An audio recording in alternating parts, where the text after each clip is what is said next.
Officer Marcus Thompson slowly drove his police car down the empty street. It was Tuesday night, and the city was quiet. Most people were home watching TV or getting ready for bed. Marcus had been a police officer for 3 years. He liked his job, but sometimes it got boring. Tonight felt like one of those boring nights. Marcus was 28 years old. He had brown hair and kind eyes. He always tried to help people and do the right thing. His wife Sarah was pregnant with their first baby. Marcus worked hard to make sure his family would have everything they needed. The streetlights made long shadows on the road. Marcus drove past the big federal building where government people worked during the day. Now it was dark and empty. Only a few cars were parked on the street.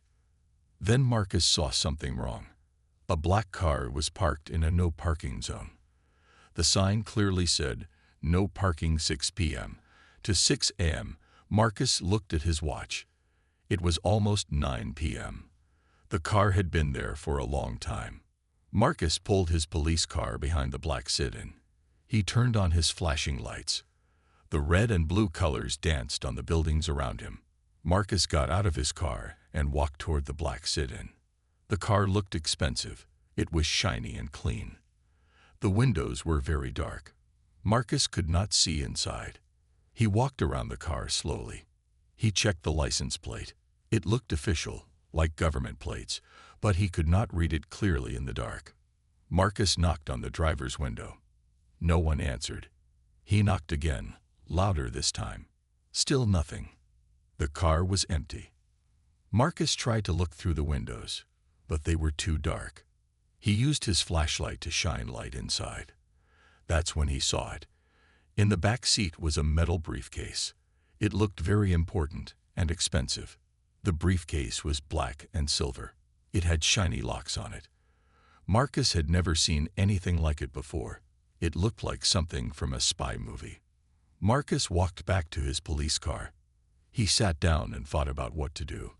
The car was parked illegally. The owner was nowhere to be found. Inside was this mysterious briefcase. Marcus called his dispatcher on the radio. "This is Officer Thompson. I have an illegally parked vehicle on Federal Street. The car appears to be empty, but there's property inside." The dispatcher's voice crackled through the radio. "Copy that, Thompson. Any identification on the vehicle or owner?" Marcus looked at the car again. "Negative. The plates look official, but I can't make them out clearly. The windows are tinted too dark to see much." "Roger. Follow standard procedure for illegally parked vehicles." Marcus knew the rules. He should call for a tow truck. But something about this situation felt different. The car looked important. The briefcase looked even more important. Marcus got out of his car again. He walked back to the black sit-in. This time, he tried the door handle. To his surprise, the door was unlocked. This was very strange. Who leaves an expensive car unlocked with a briefcase inside? Marcus looked around the empty street. No one was watching. The federal building was dark. All the other buildings were quiet. He opened the car door slowly. The inside smelled like expensive leather. Everything looked clean and new. Marcus reached toward the briefcase. It was heavier than he expected. It felt cold and solid in his hands. The briefcase had something Marcus had never seen before. On the side was a small electronic panel. Little red and green lights blinked in a pattern. It looked very high-tech and important. Marcus felt his heart beating faster. What was in this briefcase? Why was it left in an unlocked car? Who did it belong to? He had no idea that in a few minutes, his life would change forever. Marcus held the briefcase in his hands. It was much heavier than it looked. The metal felt cold against his fingers. He could feel his heart beating fast in his chest. The blinking lights on the side made him very curious. Marcus looked around the empty street again. Still no one was coming. The federal building was dark and quiet. A few cars drove by on the main road, but no one paid attention to him. He carried the briefcase to his police car. The weight of it surprised him. It must be full of something very important. Marcus placed it carefully on the hood of his patrol car under the street light. Now he could see the briefcase much better. It was not like any briefcase he had ever seen before. The metal was thick and strong. It looked like it could survive a bomb blast. The corners were reinforced with extra metal pieces. The electronic panel on the side was fascinating. There were small LED lights that changed colors. First red, then green, then blue. They blinked in a pattern that seemed to repeat every few seconds. Marcus wondered what they meant. Next to the lights was a small black square. It looked like the fingerprint scanners he had seen in movies. Below that were 3 small buttons. They had no labels or writing on them. Marcus touched the briefcase gently. The metal was smooth and perfect. There were no scratches or dents anywhere. This briefcase was brand new and very expensive. On the top of the briefcase were 2 combination locks. But these were not normal locks. They looked electronic too. Numbers and letters glowed softly on small screens. Marcus had never seen locks like these before. Marcus thought about his training at the police academy. They had taught him to be careful with unknown objects. They could be dangerous, but they had also taught him to investigate suspicious items that might be threats to public safety. This briefcase could contain anything. Maybe it had important documents. Maybe it had money. Maybe it had something dangerous. As a police officer, Marcus felt it was his duty to find out. Marcus picked up his radio. He thought about calling for backup. He thought about calling his supervisor. But then he stopped. What would he tell them? That he found a briefcase and was curious about it. They might think he was wasting their time. Besides, Marcus had always been good at solving puzzles. In high school, he was the best in his class at figuring out difficult problems. This electronic briefcase was just another puzzle to solve. Marcus looked at the 3 buttons on the panel. He wondered what would happen if he pressed them. Maybe they would unlock the briefcase. Maybe they would just make the lights blink differently. He pressed the first button. The lights changed from red to yellow. Nothing else happened. Marcus felt a little disappointed, but also excited. The briefcase was responding to his touch. He pressed the second button. Now the lights turned purple and blinked faster. Still nothing else happened. The briefcase remained locked tight. Marcus pressed the third button. This time the lights turned white and stayed on. A small beeping sound came from inside the briefcase. Marcus leaned closer to listen. The beeping was soft and steady, like a heartbeat. It made Marcus even more curious. What was making that sound? What was inside this mysterious briefcase? Marcus tried pressing the buttons in different combinations. First button, then third button. The lights changed colors again. Second button, then first button. More color changes and different beeping patterns. Each time Marcus pressed a button, he felt more excited. He was getting closer to solving this puzzle. He was sure of it. The briefcase seemed to be responding to his attempts. Marcus forgot about calling for backup. He forgot about following proper procedure. All he could think about was opening this fascinating briefcase and discovering its secrets. He had no idea that his curiosity was about to get him into serious trouble. Marcus stared at the briefcase for a long time. The white lights were still glowing. The soft beeping sound continued. He felt like the briefcase was calling to him, asking him to solve its mystery. Marcus thought about his job as a police officer. He had sworn to protect people and keep them safe. What if this briefcase contained something dangerous? What if there was a bomb inside? What if someone was planning to hurt people? These thoughts made Marcus feel better about what he was doing. He was not just being nosy. He was doing his job. He was protecting the public. Marcus looked at his watch. It was now 9:30 p.m. He had been standing here for 30 minutes. His shift would end in a few hours. If he was going to figure out this mystery, he needed to do it soon. Marcus picked up the briefcase again. He carried it to the front of his police car, where the headlights made everything brighter. He needed to see every detail clearly. Marcus set the briefcase down on the hood of his car again. The metal was still cold, but now it felt familiar in his hands. He had been touching it for so long that it almost felt like it belonged to him. Marcus looked at the combination locks on top of the briefcase. The glowing numbers and letters kept changing. First, they showed 000, then AAA, then 123, then random combinations. It was like the briefcase was trying different codes by itself. Marcus wondered if he could guess the right combination. Maybe it was something simple like 123 or 000. He tried turning the dials to match different combinations he saw on the screen. Nothing worked. The briefcase stayed locked tight. Marcus looked at the electronic panel again. Maybe there was another way to open it. He pressed all 3 buttons at the same time. The lights turned bright orange, and the beeping got louder. Suddenly, Marcus heard a new sound. It was like a quiet humming coming from inside the briefcase. The humming got louder and louder. Marcus could feel the briefcase vibrating in his hands. This was exciting. Marcus felt like he was finally getting somewhere. The briefcase was doing something new. Maybe it was getting ready to open. Marcus noticed that the fingerprint scanner was now glowing. A soft blue light surrounded the black square. Maybe this was his chance. Maybe he could trick the scanner somehow. Marcus pressed his thumb against the scanner. Nothing happened.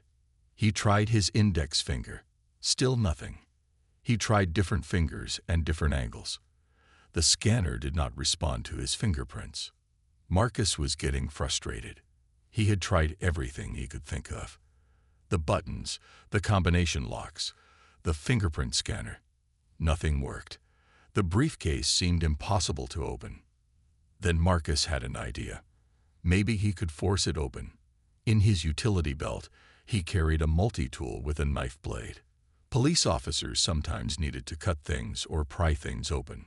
Marcus pulled out his multi-tool and opened the knife blade. It was sharp and strong. Maybe he could slide it between the locks and force them open.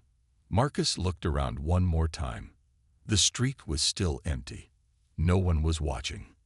He felt like he was in a spy movie, trying to crack a secret code. Marcus brought the knife blade close to the first lock. The metal briefcase was so smooth and perfect. He felt almost bad about scratching it, but he needed to know what was inside. Marcus found a small gap between the lock and the briefcase body. He carefully slid the knife blade into the gap. The metal made a small scraping sound. Marcus pushed a little harder. The knife went deeper into the gap. He could feel the lock mechanism inside. Maybe he could break it or force it to open. Marcus was so focused on what he was doing that he did not notice the warning signs. The lights on the briefcase were now flashing red very fast. The beeping had become urgent and loud. Marcus pushed the knife blade even deeper. He was almost there. He could feel something giving way inside the lock. Then everything changed. The moment Marcus pushed his knife deeper into the lock, everything went wrong. A bright blue flash lit up the entire street. The briefcase made a loud crackling sound like lightning during a storm. Then Marcus felt it. Electricity shot through the knife blade and into his hand. The shock was stronger than anything Marcus had ever felt before. It was like being hit by lightning. The power traveled up his arm and through his whole body in less than a second. Marcus screamed. His muscles went stiff, and he could not control them. His hand gripped the knife so tight he could not let go. The electricity made his whole body shake and jerk. The briefcase was like a giant battery sending power through the knife and into Marcus. Sparks flew everywhere. The smell of burning metal filled the air. Smoke started coming from the electronic panel. Marcus tried to pull his hand away, but he could not move. The electricity held him like invisible chains. His teeth chattered. His eyes went wide with fear and pain. He could taste metal in his mouth. The shock lasted only 3 seconds, but it felt like forever to Marcus. Then suddenly, the power stopped. Marcus was thrown backward like someone had pushed him hard. He flew through the air and landed on the concrete sidewalk with a loud thud. Marcus lay on the ground, not moving. His whole body hurt. He felt like he had been hit by a truck. His clothes were smoking. His hair was standing up in all directions. The knife had been thrown from his hand and was now lying several feet away, black and burned. Marcus tried to sit up, but his muscles would not work right. They kept twitching and jumping on their own. His right arm, the one that had held the knife, felt numb and cold. He could barely move his fingers. His vision was blurry. Everything looked like he was seeing it through water. The streetlights seemed to dance and move. Marcus blinked hard, trying to make his eyes work normally again. The briefcase was still sitting on the hood of his police car. Now it looked different. The electronic panel was completely black. No more blinking lights. No more beeping sounds. Smoke was rising from it like a broken computer. The metal around the locks was burned and blackened. Marcus could see where his knife had touched it. There was a black mark shaped like lightning. The briefcase looked damaged, but it was still closed tight. Marcus finally managed to sit up. His head was spinning. He felt sick to his stomach. His heart was beating very fast and skipping beats. He put his hand on his chest and could feel his heart jumping around like a scared rabbit. Marcus tried to stand up, but his legs were shaky. He fell back down to the ground. He sat there for several minutes, trying to understand what had happened to him. The briefcase had shocked him. It had some kind of security system that protected it from people trying to break in. Marcus realized he had made a terrible mistake. This was no ordinary briefcase. This was something very special and very dangerous. Marcus looked at his right hand. It was red and swollen. He could see burn marks where the electricity had entered his body. His fingers were stiff and hard to move. The pain was getting worse as the shock wore off. Marcus managed to crawl to his police car. He used the car to pull himself up to standing. His legs were still weak, but he could stand now. He leaned against the car and tried to think clearly. What was he going to do now? He had damaged government property. He had been shocked by some kind of security device. His hand was burned and might need medical attention. Worst of all, Marcus realized he had no idea who owned this briefcase or how much trouble he was in. Marcus spent the rest of his shift sitting in his police car. His hand was still burning and swollen. Every few minutes, his muscles would twitch from the shock. He was scared and confused about what had happened. When morning came, Marcus drove back to the police station. He walked slowly into the building. His right arm hung at his side like a broken wing. Other officers looked at him strangely. Marcus looked terrible. His uniform was wrinkled and dirty. His hair was still messy from the shock. Marcus went straight to his supervisor's office. Sergeant Rodriguez was a tough man with gray hair and kind eyes. He had been Marcus's boss for 2 years. Marcus trusted him more than anyone else at the station. "Sergeant, I need to talk to you about something that happened last night," Marcus said. His voice was shaky and quiet. Sergeant Rodriguez looked up from his paperwork. He could see that Marcus was upset about something. "Sit down, Thompson. What's wrong? You look like you've seen a ghost."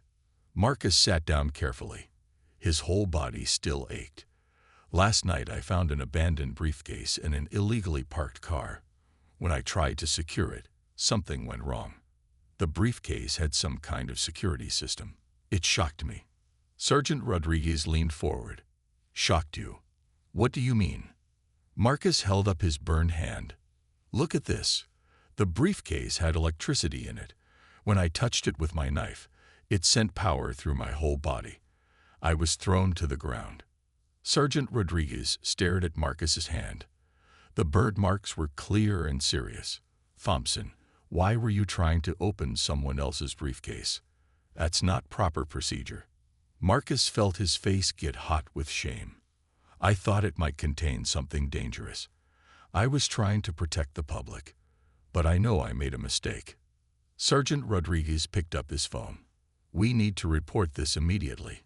If the briefcase had that kind of security system, it probably belongs to someone very important."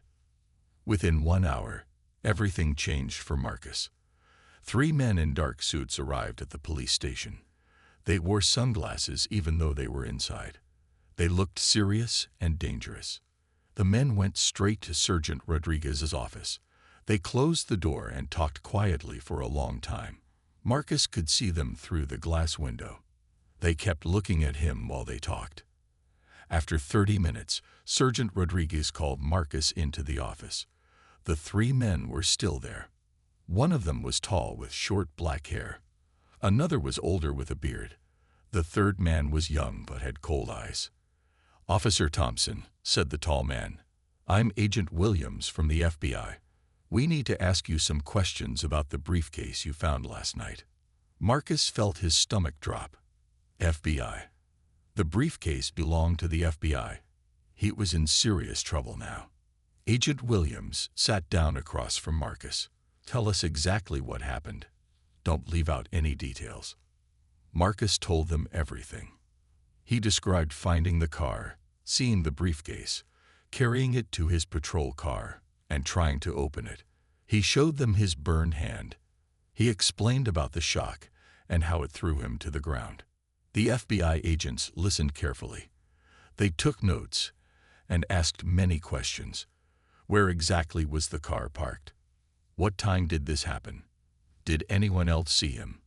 Did he manage to open the briefcase? "No," Marcus said.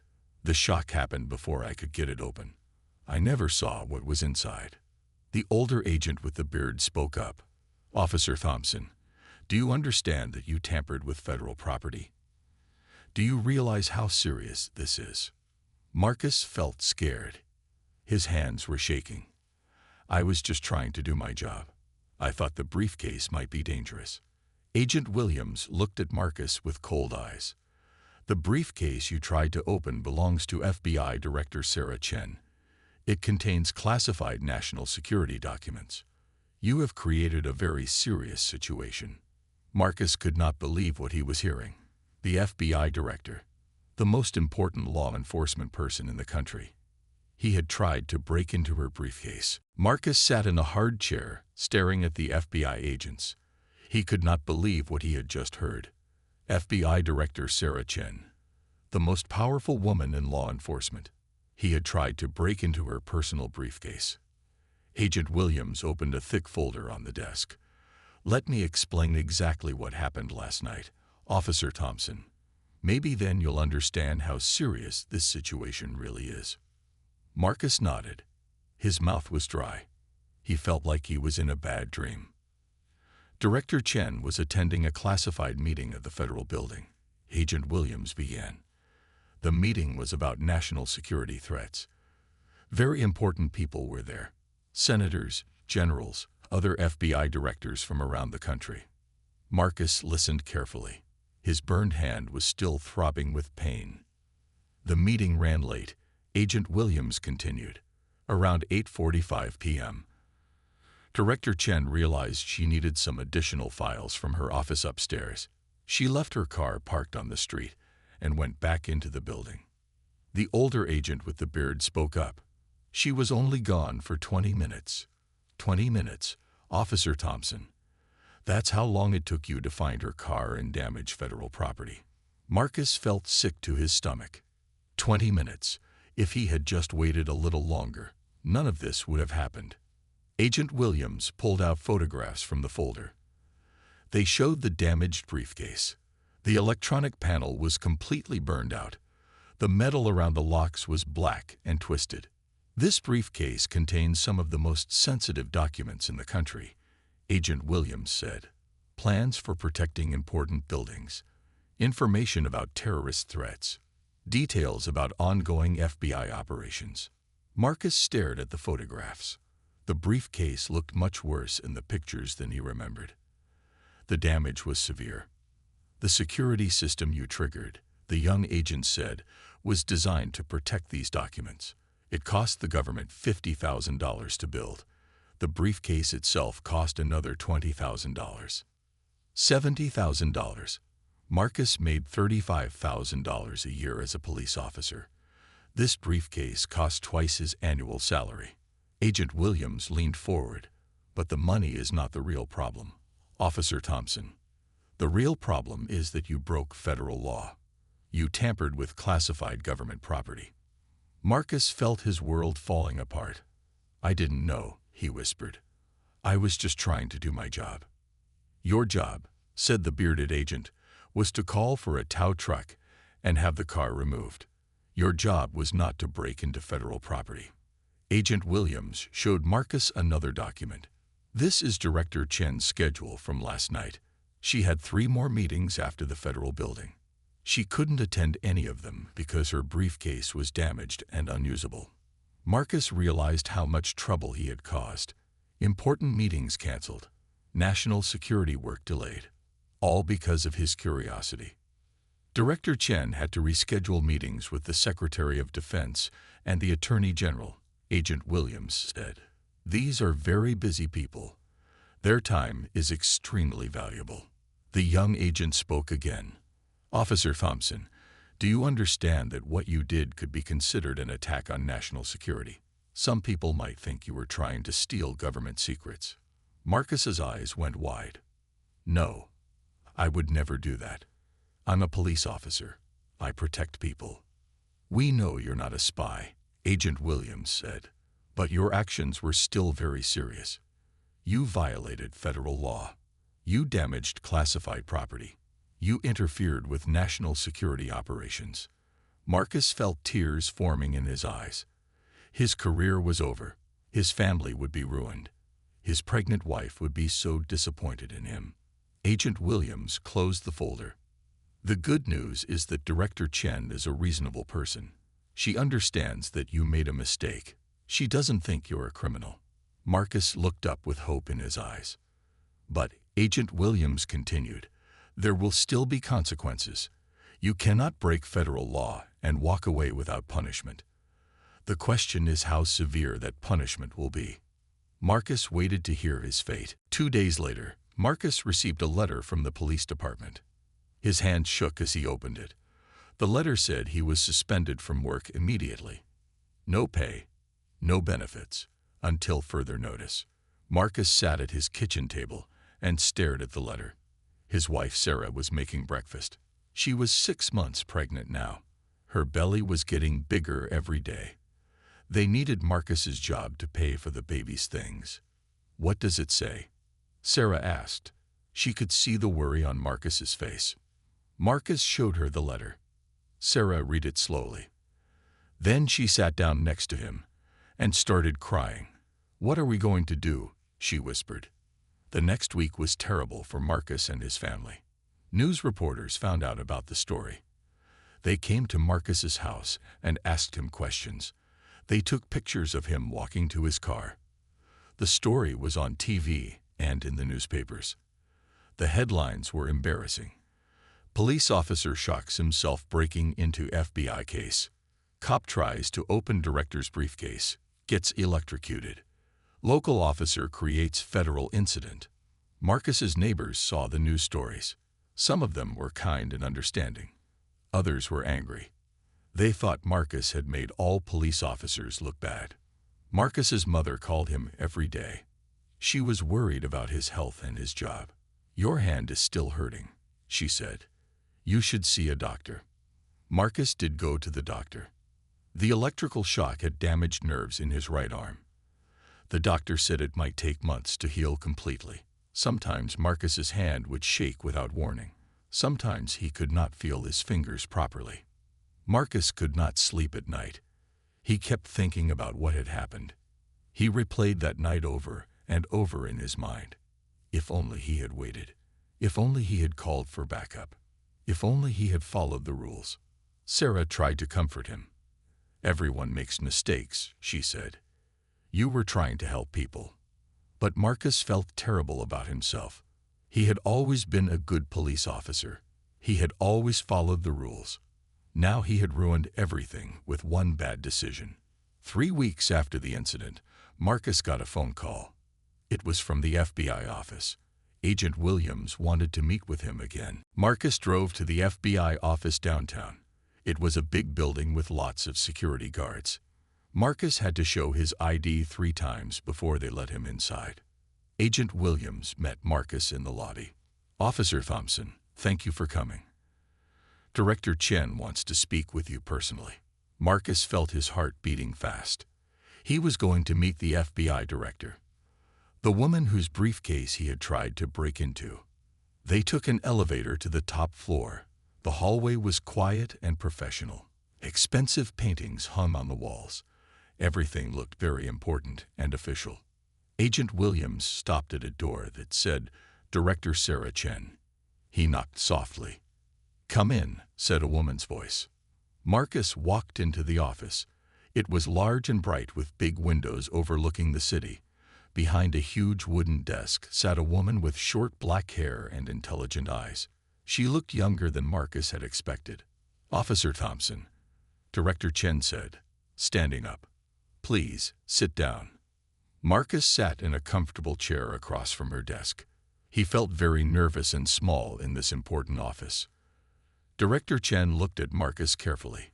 "Agent Williams has told me everything about what happened that night. I also read your police record. You've been a good officer for 3 years. No complaints, no problems. Until now." Marcus nodded. "Yes, Mom. I'm very sorry about what I did." Director Chen walked around her desk and sat in a chair next to Marcus. "Tell me, Officer Thompson, why did you try to open my briefcase?" Marcus thought carefully before answering.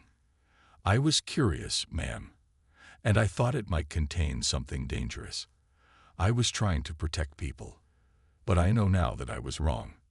Director Chen studied Marcus's face. "You were trying to protect people," she repeated. "That's what good police officers do. They protect people." Marcus felt a little hope. Maybe Director Chen understood why he had made his mistake. However, Director Chen continued, "Good police officers also follow proper procedures. They call for backup when they find something suspicious. They don't try to handle everything by themselves." Marcus nodded again. "You're absolutely right, ma'am." Director Chen was quiet for a moment. Then she said, "Officer Thompson, I could have you arrested. I could send you to prison. What you did was a serious federal crime." Marcus felt scared again. "I understand, Mom." But Director Chen said, "I don't think prison would help anyone. You made a mistake, but you're not a criminal. You're a police officer who let curiosity get the better of his judgment." Marcus looked up with hope in his eyes. Director Chen stood up and walked to her window. She looked out at the city below. "Officer Thompson, I'm going to give you a choice. You can face criminal charges and possibly go to prison, or you can accept my alternative punishment." Marcus felt relieved. There was another option. "What is the alternative, ma'am?" Director Chen turned back to face him. "First, you will pay for the repairs to my briefcase. The total cost is $15,000. You can pay it over 2 years. $15,000 was a lot of money for Marcus, but it was better than going to prison. Second, Director Chen continued, "You will complete 200 hours of community service. You will teach other police officers about federal law and proper procedures." Marcus nodded eagerly. "Yes, Mom. I can do that." Third, you will write a detailed report about what happened that night. We will use your report to train other officers. Your mistake will help prevent other officers from making the same error. Marcus felt good about this. His mistake could actually help other people.